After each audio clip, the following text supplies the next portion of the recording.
Peter, eerste oefensessie, wat het vir jou? Ja, vierde oefensessie. Ja. Ik heb de week ook een beetje gedaan. Ja, is vandaag iets gedaan wat voor mij geplaatst. Ik begin al hoe meer opgewonden raken oor die manier hoe die ouetjies vandaag aanpast, die enthousiasme wat die zien. Vooral met die jonger ouens.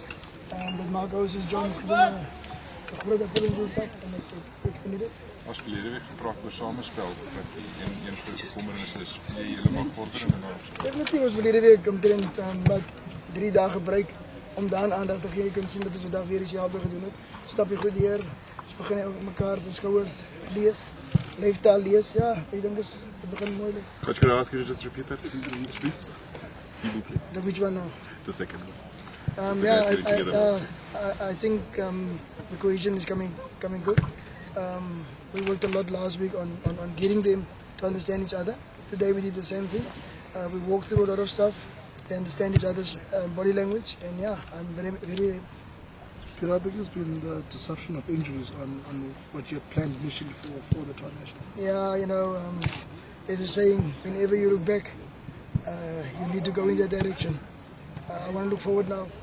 We do have all the setbacks, but then again, there's a lot of good things too. So take my mind off that, and I'm trying to work out who can be the other guys that can come in if there's anything happening to us now.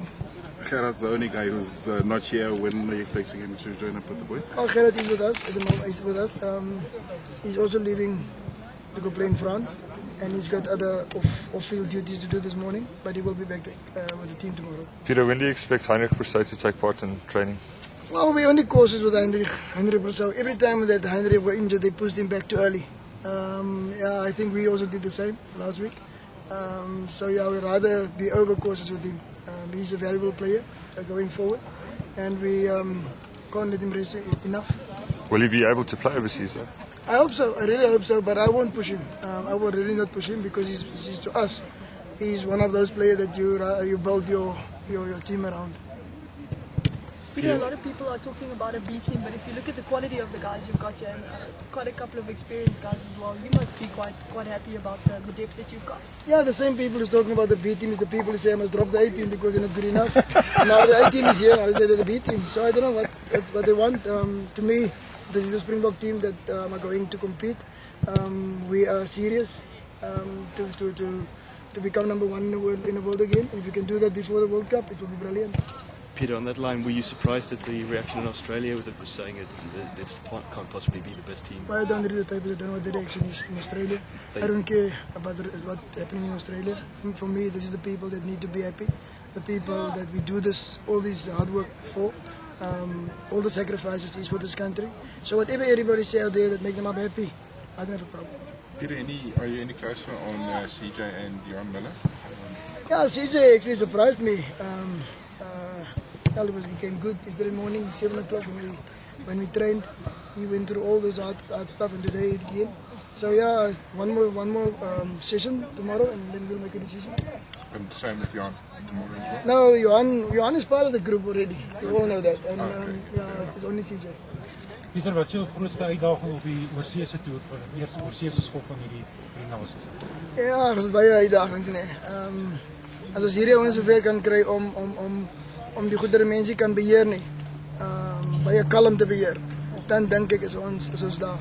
Hulle is goeie rugby spelers, hulle Springbokke. Jy kan hulle baie min van rugby self leer. Is hy ver goedjies wat onverwags opduik. Soos Johan Miller se besering waar jy jou hoop daarom gevestig het. Hoe reageer die ouens daarop? En dit is vir my die belangrikste. Want as hulle goed gaan reageer, dan dink ek ons sal in beheer wees van ons game. Peter, have you had a chance to look at the Australian All Black squad? Yeah, definitely. Well, that I will do. And if I don't do it, Andy will give me all my days. Yeah, we did, and we're not surprised with the squads. That's exactly what we thought it would be. Maybe that can cause some confusion because the Reds play a different style that the Wallabies used to play, and they are making up the bulk of the squad. So yeah, I'm looking forward to see them against Samoa. A lot of talk about the Super Rugby tournament and the fact that no South African teams were in that final. Is it a concern for you at all? No, for us it was a blessing in disguise. We had 2 weeks to prepare. I mean, last week were irreplaceable. If we didn't have last week, then I wouldn't have even have one minute of sleep.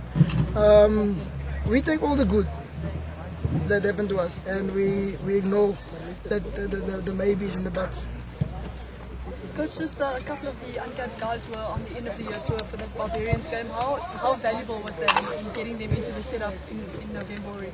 Yeah, any coach's dream is to have 4 years that I had. And if you look at it, we only have one player who weren't part of our 4 years.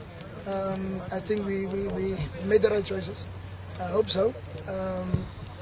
The lesson that we learned from that Barbarian test was that you can't go with all these new guys. When the going gets tough, they try to be the saviors of the team. And we're working hard to mature them a bit. Coming from Cape Town, where we know how to mature wine, we're using the same principle. Peter Kunio stays and is on the sidelines. Come What's again? the problem? Come again? Kunio stays and is on the sidelines. What's the problem? Yeah, Kuni injured himself last week in Cape Town, and we're still nursing his ankle. He rolled over his ankle. I think this morning he got the green light.